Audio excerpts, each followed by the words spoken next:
Among the various secessionist and autonomy movements in American history, few have been as colorful, humorous, or enduring as that of Key West's self-proclaimed Conch Republic. Unlike the Confederate South or the Texas independence movement, which were fueled by deep political, economic, or ideological grievances, the Conch Republic's secession was largely a tongue-in-cheek protest against government overreach. However, despite its comedic origins, the Conch Republic remains a fascinating case study in how regional identity, political activism, and satire can shape discourse around autonomy and federal authority. This chapter explores the origins of the Conch Republic, the impact of its Declaration of Independence, and its continued significance in American political and cultural life. While Key West remains firmly within the United States, its symbolic secession underscores broader tensions between federal authority and local governance, an issue that resonates far beyond the small island community. Origins of the Conch Republic, the U.S. Border Patrol checkpoint, and the road to secession. The roots of Key West's secessionist movement can be traced back to 1982, when the U.S. Border Patrol established a roadblock on U.S. Route 1, the only road connecting Key West to mainland Florida. This checkpoint was part of a federal effort to prevent illegal immigration and drug trafficking, but for residents and tourists, it quickly became a source of frustration.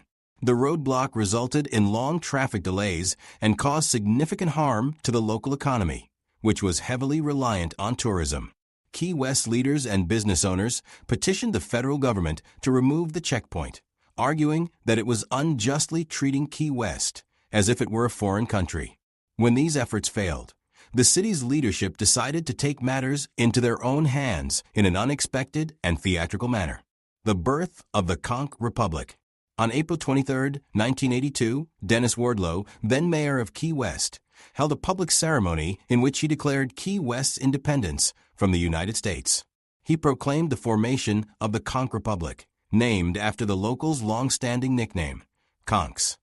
In a dramatic and symbolic act, Wardlow then declared war on the United States, only to immediately surrender and request foreign aid from the federal government. This stunt, while humorous, had a serious purpose. It drew national media attention to the negative economic impact of the Border Patrol's actions. The publicity and political pressure ultimately led to the removal of the checkpoint, marking a victory for Key West's local leaders. While the Conch Republic's secession was never legally recognized, the event became an enduring symbol of the island's independent spirit and resistance to bureaucratic overreach. The legacy of the Conch Republic, symbolic independence, and local identity. Although the Conch Republic was born out of frustration with a single federal policy, it quickly took on a life of its own. Over the years, it has evolved into a powerful expression of Key West's unique cultural identity. The island has long been known for its eccentricity, countercultural attitudes, and defiance of authority, making the Conch Republic a fitting emblem of its independent-minded residents.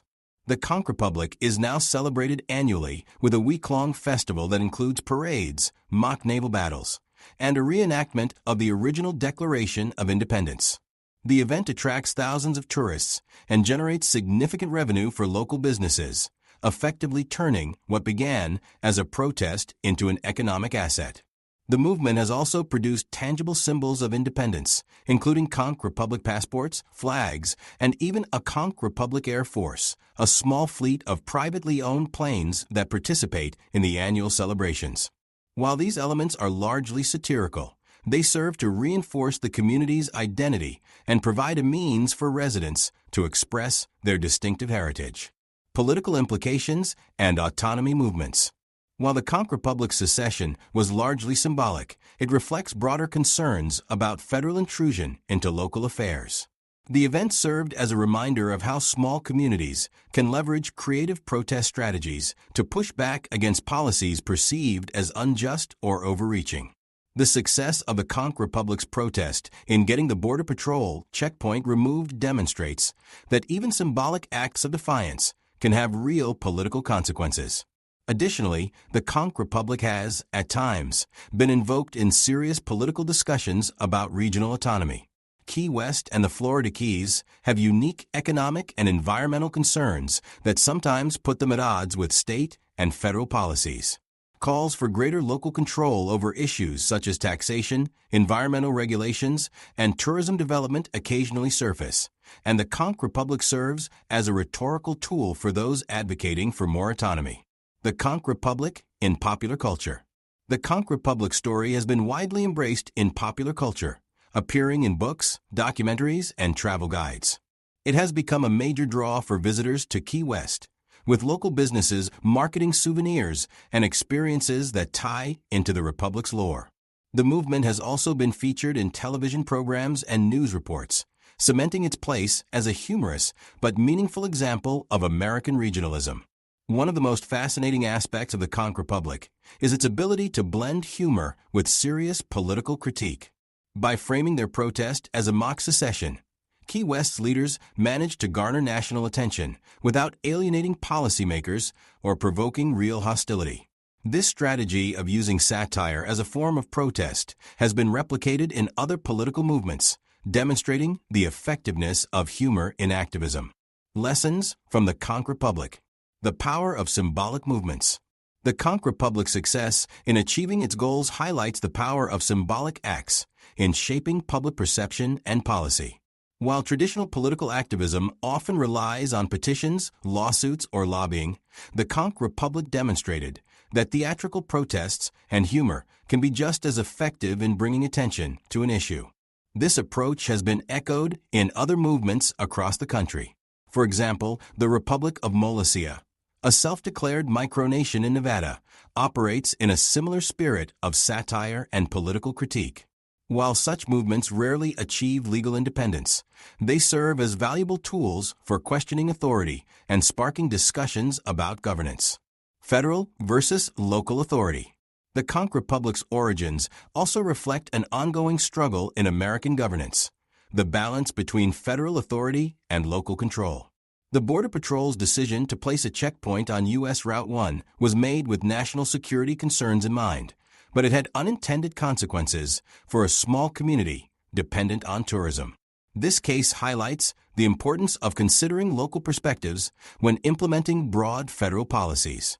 The tension between national and local interests is a recurring theme in discussions of secession, autonomy, and governance reform.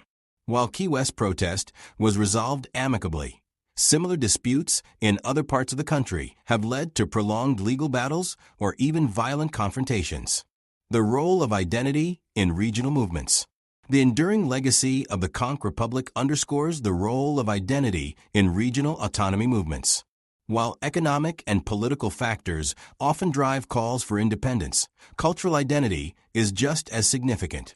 In Key West, the Conch Republic is not just a humorous episode in history. It is a defining part of local identity, reinforcing the island's distinctiveness and fostering a sense of community pride. This cultural dimension of autonomy movements can be seen elsewhere in the U.S. and around the world. From Hawaii's sovereignty movement to the push for Catalan independence in Spain, regional identity plays a crucial role in shaping political aspirations and movements for self-governance. Conclusion. The Conch Republic stands as one of the most unique and enduring examples of symbolic secession in American history. What began as a theatrical protest against a federal roadblock has evolved into a defining aspect of Key West's cultural identity. While the movement is primarily a source of humor and tourism, it carries deeper political significance, touching on issues of federal overreach, local autonomy, and the power of symbolic protest. Although the Conch Republic is unlikely to ever seek real independence, its existence serves as a reminder that even small communities can make their voices heard through creativity and satire. In an era where debates over federal authority and local governance continue to shape American politics, the story of the Conch Republic remains as relevant as ever, offering a lesson in how humor and identity can be powerful tools of resistance and self-expression.